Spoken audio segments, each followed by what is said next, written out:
വയനാട് ദുരന്ത ബാധിതരെ പുനരധിവസിപ്പിക്കാൻ നെടുമ്പാല എൽസ്റ്റോൺ എസ്റ്റേറ്റുകളിൽ നിന്നും ഭൂമി ഏറ്റെടുക്കാമെന്ന് ഹൈക്കോടതി. നിയമപ്രകാരമുള്ള നഷ്ടപരിഹാരം എസ്റ്റേറ്റ് ഉടമകൾക്ക് നൽകണമെന്നും നിർദ്ദേശമുണ്ട്. ലീഗൽ കറസ്പോണ്ടന്റ് വളരെ സുപ്രധാനമായ ഒരു വിധിയാണ് വരുന്നത് ഹൈക്കോടതിയിൽ നിന്ന്. വയനാട് ദുരന്ത ബാധിതരെ പുനരധിവസിപ്പിക്കാൻ നെടുമ്പാല എൽസ്റ്റോൺ എസ്റ്റേറ്റുകളിൽ നിന്നും ഭൂമി ഏറ്റെടുക്കണമെന്ന് ഹൈക്കോടതി പറയുന്നു. ഇവർക്ക് ആവശ്യമായ നഷ്ടപരിഹാരം നൽകണമെന്ന് നിർദ്ദേശമുണ്ട്.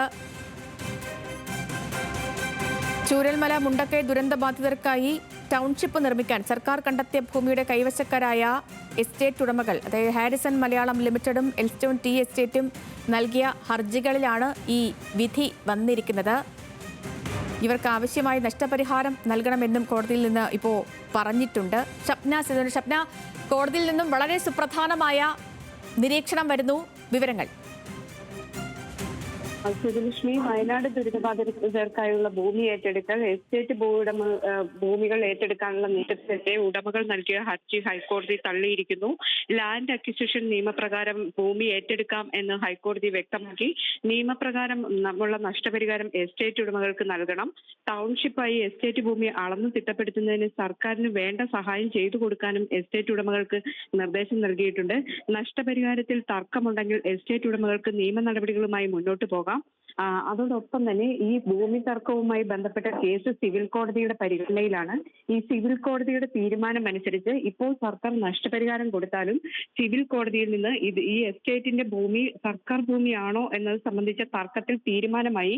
സർക്കാർ ഭൂമി ആണ് എന്ന് കണ്ടെത്തുകയാണെങ്കിൽ ഈ നഷ്ടപരിഹാര തുക തിരിച്ചു നൽകണം. അതിനായി എസ്റ്റേറ്റ് ഉടമകൾ ബോണ്ട് നൽകണം എന്നും കോടതി നിർദ്ദേശിച്ചിരിക്കുന്നു. ഏതായാലും സർവേ നടപടികൾ അടക്കം ഇപ്പോൾ നാളെ തന്നെ ആരംഭിക്കാം എന്നാണ് കോടതി നിർദ്ദേശം നൽകിയിട്ടുള്ളത്. വയനാട് ദുരിതബാധിതരെ പുനരധിവസിപ്പിക്കാനായി നെടുമ്പാല എൽസ്റ്റോൺ എസ്റ്റേറ്റുകളിൽ നിന്ന് ഭൂമി ഏറ്റെടുക്കുന്നതിനെതിരെയുള്ള ഹർജികളാണ് ഹൈക്കോടതി വിധി പറഞ്ഞത്. ചൂരൽമല മുണ്ടക്കൈ ദുരിതബാധിതർക്കായി മോഡൽ ടൗൺഷിപ്പ് നിർമ്മിക്കാൻ സർക്കാർ കണ്ടെത്തിയ ഭൂമിയുടെ കൈവശക്കാരായ എസ്റ്റേറ്റ് ഉടമകളായ ഹാരിസൺ മലയാളം ലിമിറ്റഡും എൽസ്റ്റൺ ടി എസ്റ്റേറ്റ് നൽകിയ ഹർജികളായിരുന്നു ഇന്ന് ജസ്റ്റിസ് കൗസർ എടപ്പകത്ത് ഇപ്പോൾ വിധി പറഞ്ഞത്. ഏറ്റെടുക്കുന്ന ഭൂമിയുടെ മുഴുവൻ നഷ്ടപരിഹാര തുകയും 2013 നിയമപ്രകാരം ഉടനടി ലഭിക്കണം എന്നതായിരുന്നു ഹർജിക്കാരുടെ ആവശ്യം.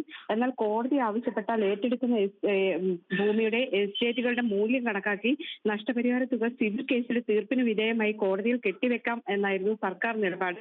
നെടുമ്പാല എസ്റ്റേറ്റിലെ 65.41 ഹെക്ടർ ഭൂമിയും കൽപ്പറ്റ എൽസ്റ്റോൺ എസ്റ്റേറ്റിലെ 78.73 ഹെക്ടർ ഭൂമിയും ഏറ്റെടുക്കുന്നതിനെതിരെയായിരുന്നു ഈ ഹർജി നൽകിയിരുന്നത്. ഏതായാലും ഭൂമി ഏറ്റെടുത്ത് പുനരധിവാസ നടപടിയുമായി മുന്നോട്ട് പോകാം എന്ന് ഹൈക്കോടതി സിംഗിൾ ബെഞ്ച് ഇപ്പോൾ ഉത്തരവിട്ടിരിക്കുന്നു. നഷ്ടപരിഹാരം നൽകണം എന്ന് പറയുന്നു. എന്നാൽ സിവിൽ കേസിന്റെ അന്തിമമായ വിധിക്ക് വിധേയമായിട്ടായിരിക്കും നഷ്ടപരിഹാരം സംബന്ധിച്ച അന്തിമ തീർപ്പുണ്ടാകുക. ഷപ്ന, ഈ നഷ്ടപരിഹാരത്തിൽ തർക്കമുണ്ടെങ്കിൽ എസ്റ്റേറ്റ് ഉടമകൾക്ക് നിയമ നടപടികളുമായി മുന്നോട്ട് പോകാമെന്ന് ഹൈക്കോടതി തന്നെ പറയുമ്പോൾ ഈ ഡിവിഷൻ ബെഞ്ചിനെ സമീപിക്കാനുള്ള സാധ്യത എത്രത്തോളമാണ്? നിയമ പോരാട്ടം അങ്ങനെയെങ്കിൽ ഇനിയും നീളില്ലേ? ഇതിപ്പോൾ ഈ എസ്റ്റേറ്റിന്റെ കേസുകൾ സിവിൽ കോടതിയിലെ തർക്കത്തിലാണ്. അതായത് ഇത് സർക്കാർ ഭൂമിയാണോ എസ്റ്റേറ്റ് ഉടമകളുടെ ഭൂമിയാണോ എന്നത് സംബന്ധിച്ചുള്ള തർക്കം സിവിൽ കോടതിയിൽ നിലനിൽക്കുകയാണ്. ഇതിനിടെയാണ് ഈ പുനരധിവാസവുമായി ബന്ധപ്പെട്ട് ഈ എസ്റ്റേറ്റിന്റെ ഭൂമി ഏറ്റെടുത്ത് മോഡൽ ടൗൺഷിപ്പ് നിർമ്മിക്കാനായി സർക്കാർ തീരുമാനമെടുത്തത്. അതിനെ തുടർന്നാണ് ഈ ഹർജിക്കാർ ഹൈക്കോടതി സിംഗിൾ ബെഞ്ചിനെ സമീപിച്ചത്.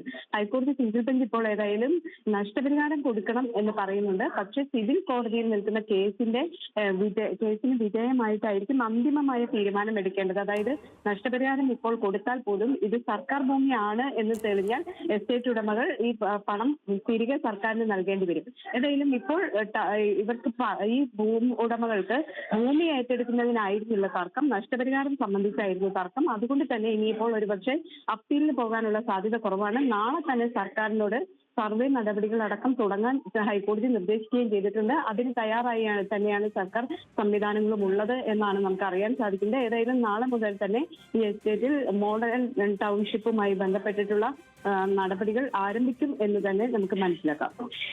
ശരി ഷപ്ന, വയനാട് പുനരധിവാസവുമായി ബന്ധപ്പെട്ട ഏറ്റവും നിർണായകമായ ഉത്തരവ് ഹൈക്കോടതി സിംഗിൾ ബെഞ്ചിന്റെ ഭാഗത്തു നിന്നുണ്ടായിരിക്കുന്നു. നഷ്ടപരിഹാരത്തിന് ഈ വയനാട് പുനരധിവാസവുമായി ബന്ധപ്പെട്ട വയനാട് ദുരന്ത ബാധിതർക്കായുള്ള ഭൂമി ഏറ്റെടുക്കൽ, എസ്റ്റേറ്റ് ഭൂമികൾ ഏറ്റെടുക്കുന്നതിനുള്ള നീക്കത്തിനെതിരെ ഉടമകൾ നൽകിയ ഹർജി ഹൈക്കോടതി തള്ളിയിരിക്കുന്നു. ഭൂമി ഏറ്റെടുക്കാമെന്ന നിർണായകമായ ഉത്തരവുണ്ടായിരിക്കുന്നു. വിവരങ്ങൾ നൽകുകയായിരുന്നു ഷബ്ന സിയാദ്.